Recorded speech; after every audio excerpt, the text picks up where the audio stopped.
lovely people. I'm back with the second part of my series in reading classics.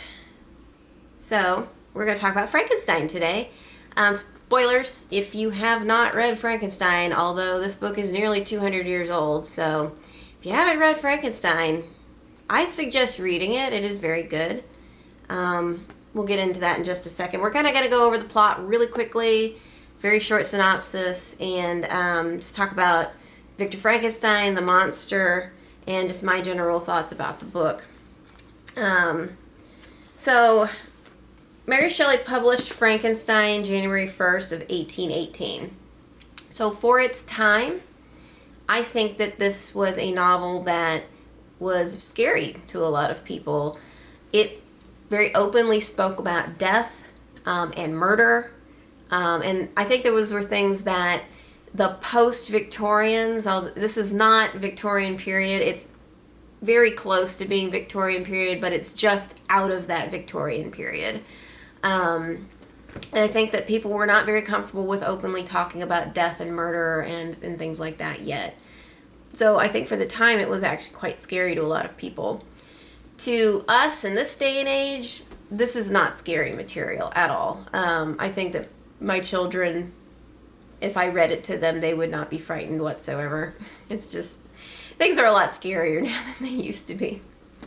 And we're used to talking about gore and violence, and it's on television regularly now. So it's just a very different audience now than the audience that Mary Shelley was writing for. The plot, if you have not, if you don't know the actual story of Frankenstein, it is not like the Hollywood depictions.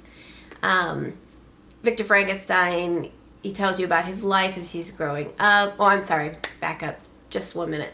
So the story actually starts out with a different narrator talking about what's going on. And so the narrator at the opening is part of an expedition that is going north to the northern hemisphere. I can't quite remember what they're going there for, but he wanted to do an expedition up north into the ice seas, head north of Russia, that kind of thing, the Arctic Circle. And so they get stuck with their ship up there. Well, then the narrator sees these forms chasing each other out in the frozen tundra or whatever across the ice fields. And so we find out that those two forms are the monster running away from Victor Frankenstein. Victor Frankenstein ends up on the ship and then relates his tale to the narrator who we begin with. And then the perspective changes to Victor telling his tale. Victor then tells, us that he has grown up. Where he grew up was in Geneva. And his family, he tells us about his family, his lovely family, how he loves them so dearly.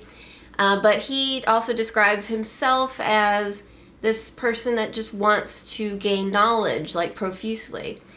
He, as a child, read a lot of alchemical texts.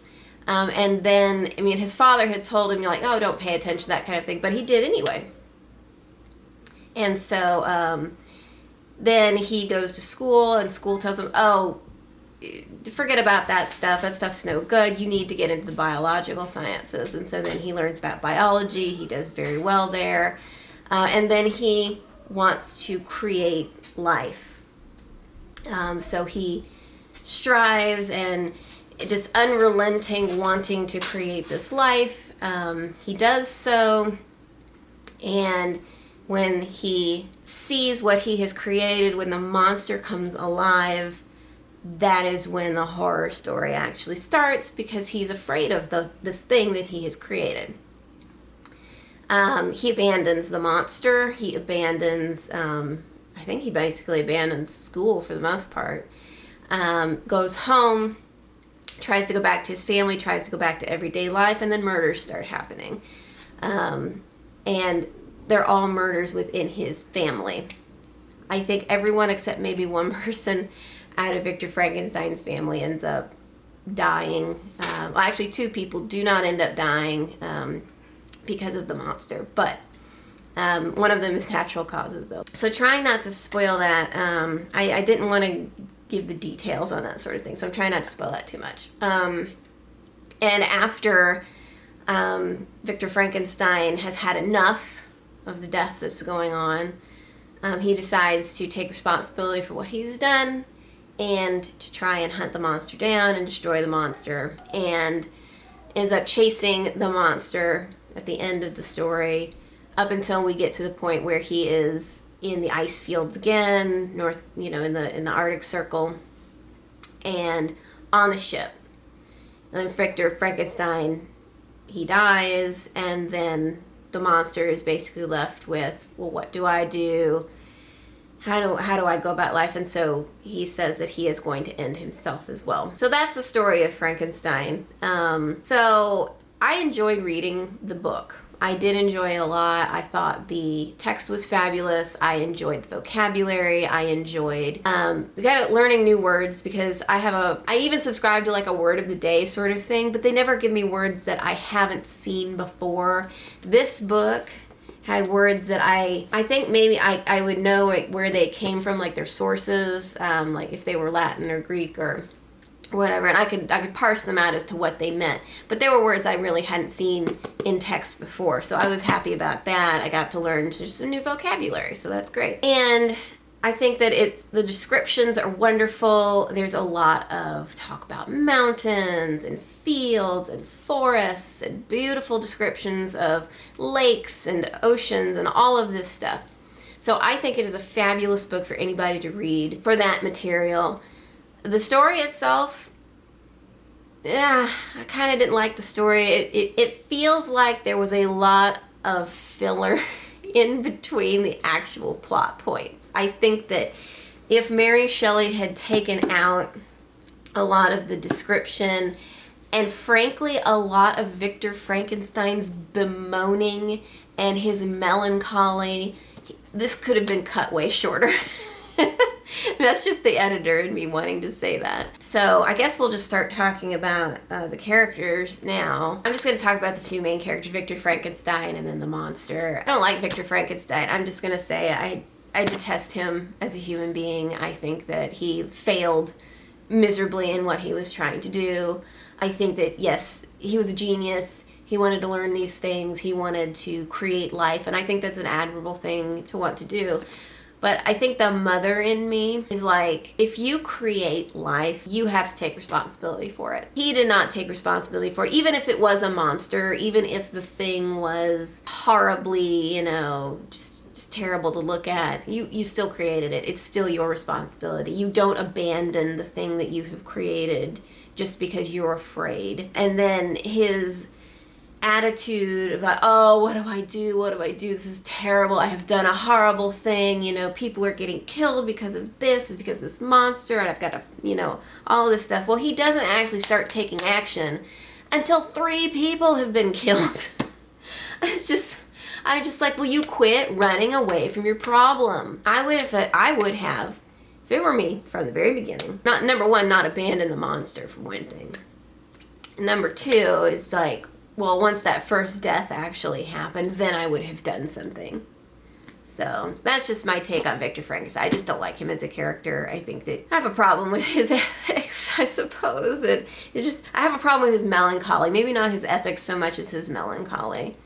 He's just frozen in his own sadness. And then the monster. I thought the monster was an okay character. I didn't have a problem with the monster itself. I felt terrible for the monster for being abandoned at the beginning, because, he was a conscious being. He could learn to read. He could learn to write. The way that Shelley kind of went about the monster learning to read and write was a little bit odd to me, because how he learned it was watching these other people that lived in a cabin, that he ran away. He ends up, around this cabin that these people are living in, and he learns by watching them how to read and how to write and all of that.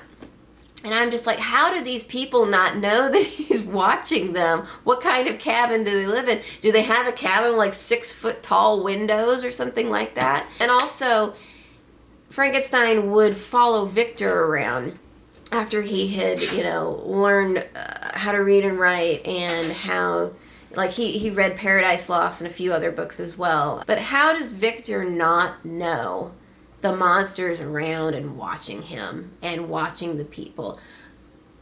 Does he have an invisibility spell? I mean, that's just what I wonder. An 8-foot tall monster. Seriously, how does he go about not being seen? Is he doing all this at night? Are there 6-foot windows? Is there an invisible... I don't know. It drives me crazy because I felt like that was really lazy. It was just lazy saying that, oh, he watched him. How did he watch him? Did he disguise himself? I want an explanation. But anyway, so that was really the only issue I had with the book itself, was the character of Victor Frankenstein. And then also, how in the world does the monster learn and do all of that? By just watching people. I don't get it. And I think the last point I wanted to make was that this book has been great material for other works, mostly movie depictions of Frankenstein. There are so many different movies. There was actually a series on television that was very good. I don't remember what it was, but I think it was called Mary Shelley's Frankenstein, and I think it came out in like the early 2000s. So the movie depictions, all that are based off of this text, the original text. But movies that are made now, I think, are really more based off of that very first black and white Frankenstein movie, with the scientists screaming, "It's alive, it's alive." So not so much based on this text any longer. All right, so that's Mary Shelley's Frankenstein. I'm going to go ahead and wrap up this video. I liked it a lot. I do think people should read it. It's a good story. You might find it frustrating, but what books don't have something that you don't quite like about them? My next classic will be the Dickens classic Great Expectations. Never read it. I'm excited to get into it.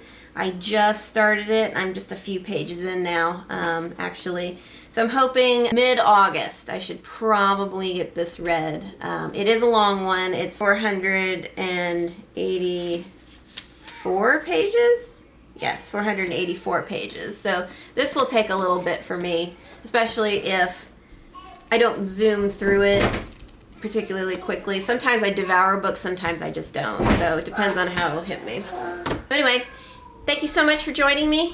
And I'm getting disturbed by kids, so I gotta go. But you guys have a great day. Thanks so much.